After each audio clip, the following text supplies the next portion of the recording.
morning guys, welcome you all. Myself Prashant Sharma, welcome you all in the next lecture of economics. So in last lecture we saw basic concept of supply.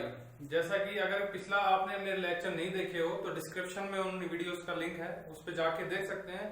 तो आपको क्या होगा, थोड़ा basic पता होगा तो इस video में देखने में आपको ज्यादा मजे आएंगे। ठीक, पिछले वीडियो में देखा था सप्लाई के बारे में, ठीक है, कि सप्लाई किन किन फैक्टर पे डिपेंड करती है, सप्लाई एक्चुअली होती क्या है, वगैरह वगैरह। आज देखते हैं डिटर्मिनेंट।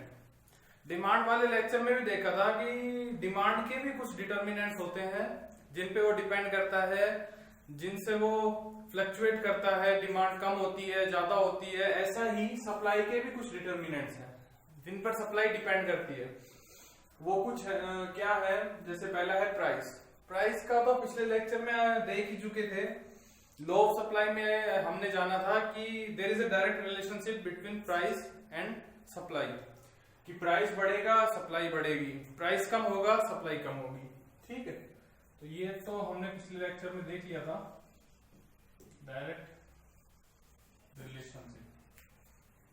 दूसरा देखते हैं कॉस्ट ऑफ प्रोडक्शन, किसी कमोडिटी का बनाने का लागत मूल्य।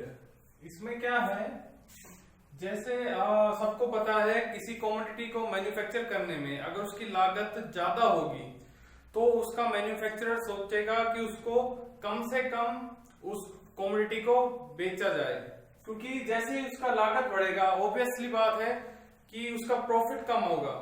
तो इसमें क्या देखा, there is a inverse relation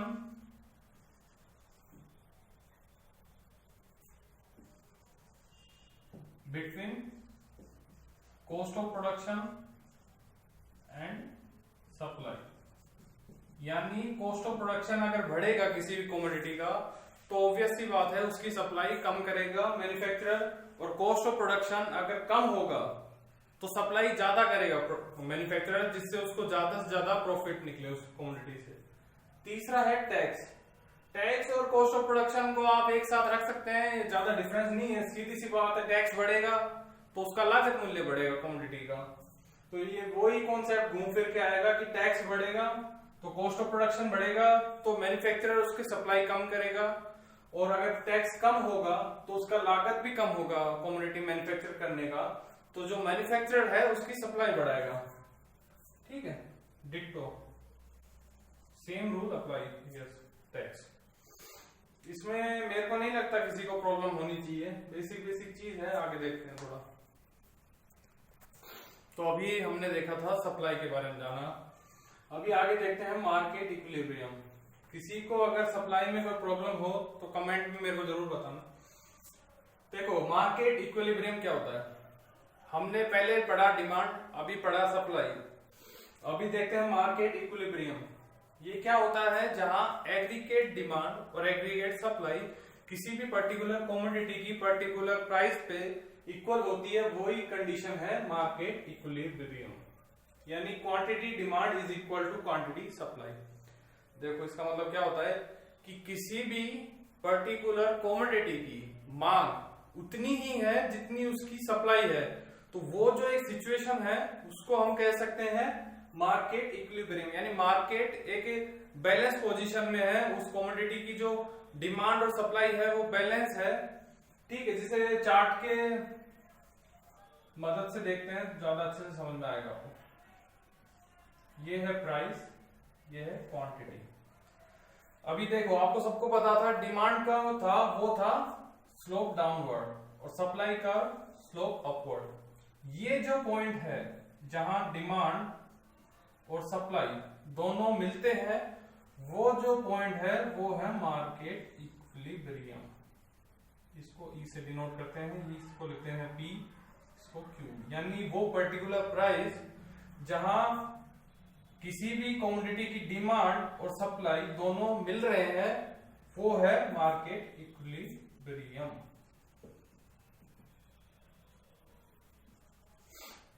अभी देखो ये कैसे काम करता है।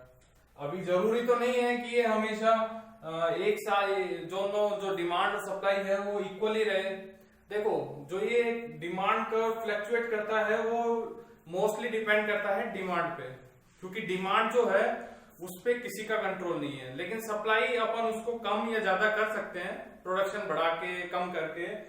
तो देखिए जैसे मान लो किसी कमोडिटी की डिमांड कम हो जाती है, जैसे पहले इतनी थी, इस पॉइंट पे थी, मान लो यहां आ गई, ठीक है, तो उसकी सप्लाई भी सीधी सी बात है, जहां डिमांड ऊपर जैसे ही कम हुई तो सप्लाई इस पे फर्क पड़ेगा,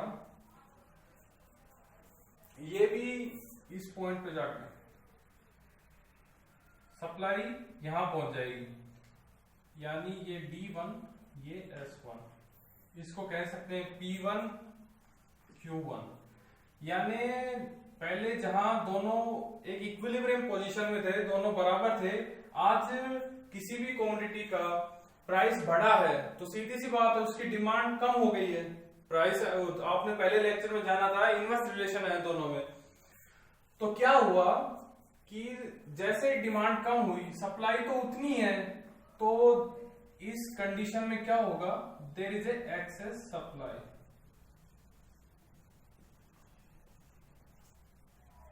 ठीक है, ये जो पोजीशन होगी इसमें क्या होगा, डिमांड तो कम हो गई, सप्लाई उतनी है, यानी मार्केट में किसी भी कमोडिटी की सप्लाई ज्यादा हो रही है। और एक एग्जांपल और देखते हैं, जैसे मान लो प्राइस कम हो गया तो ऑब्वियस सी बात है डिमांड बढ़ेगी, P2 ये Q2, इसको कहते हैं, जैसे ये पॉइंट है। दूसरी कंडीशन में क्या देगा, किसी भी कमोडिटी का प्राइस जैसे ही कम हुआ उसकी डिमांड बढ़ गई, यहां थी यहां आ गई। अब इस कंडीशन में क्या होता है कि जो डिमांड तो बढ़ चुकी है किसी भी कमोडिटी की, लेकिन सप्लाई उतनी है, तो मार्केट में क्या हो जाएगा, शॉर्टेज ऑफ सप्लाई, सप्लाई की कमी आ जाएगी, डिमांड बढ़ी जैसे ही सप्लाई कम हो गई। देखो इन पे क्या कंक्लूजन निकले हैं। पहला, एट पॉइंट टी पॉइंट पे जो डिमांड है इज इक्वल टू सप्लाई। ठीक है, जो जो ये वाला पॉइंट है, यहां मार्केट की पोजीशन इक्विलिब्रियम में है, यानी डिमांड और सप्लाई दोनों एक है। दूसरी कंडीशन देखी हमने, एट पॉइंट P1, इस कंडीशन में क्या हुआ, डिमांड तो कम हो गई, ठीक है, और सप्लाई ज्यादा हो गई, यानी सप्लाई एक्सेस हो गई है डिमांड से। तीसरी कंडीशन थी point P2, demand excess than supply. ये तीन कंडीशन निकल के आई है इनमें सामने। तो होता क्या है, ना तो मार्केट को तो इक्विलिब्रियम पोजीशन में वर्क करना है, अभी डिमांड जैसे ही कम हुई तो ये जो शॉर्टेज हुई है, ये जो एक्सेस हुई है सप्लाई, इसको मैनेज करने के लिए हमें सप्लाई को कम करना होगा। जैसे ही सप्लाई कम होगी ये वापस से इक्विलिब्रियम पोजीशन में आएगा और ये जो गैप है ये ऑटोमेटिकली फिल हो जाएगा। दूसरी कंडीशन, जैसे ही डिमांड बढ़ी, यहाँ एक शॉर्टेज पैदा हो गई है सप्लाई की, तो उस शॉर्टेज को कम करने के लिए हम अपनी सप्लाई बढ़ाएंगे। तो ये जो गैप हुआ है ट्राइंगल, जैसे आप देख सकते हैं, इसको कम करने के लिए सप्लाई बढ़ाई जाएगी, जिससे क्या होगा, जो इक्विलिब्रियम पोजीशन है वो आएगी कमोडिटी की, और दोनों डिमांड और सप्लाई एक पॉइंट पे आके वर्क करेंगे। ठीक, इसमें मेरे को ऐसा नहीं लगता कि बहुत ही कॉम्प्लिकेट चीज है। अगर थोड़ा आराम से सोचेंगे, देखेंगे, देखो मोटा मोटी तौर पे आपको बताऊं, इसमें ज्यादा फंसने की जरूरत नहीं है। अगर आपको कंफ्यूज कर रहा है ना ये, तो इतना समझ लेना कि जैसे ही डिमांड कम होगी, ठीक है, उसको मैनेज करने के लिए सप्लाई को भी कम कर दिया जाएगा, और अगर डिमांड बढ़ेगी तो उसको मैनेज करने के लिए सप्लाई को बढ़ा दिया जाएगा। बस यही छोटी सी बात है। ये तो आपको ग्राफिकल मदद से समझाया गया है कि जैसे ही एक्सेस होता है या शॉर्टेज होती है किसी भी कमोडिटी की, तो उसको फिलअप करने के लिए सप्लाई को कम या ज्यादा किया जाता है। इसी पे काम करता है मार्केट इक्विलिब्रियम। तो आई होप मेरा ये लेक्चर आपको अच्छा लगा होगा। कमेंट सेक्शन में अपनी राय अवश्य दें। Thank you.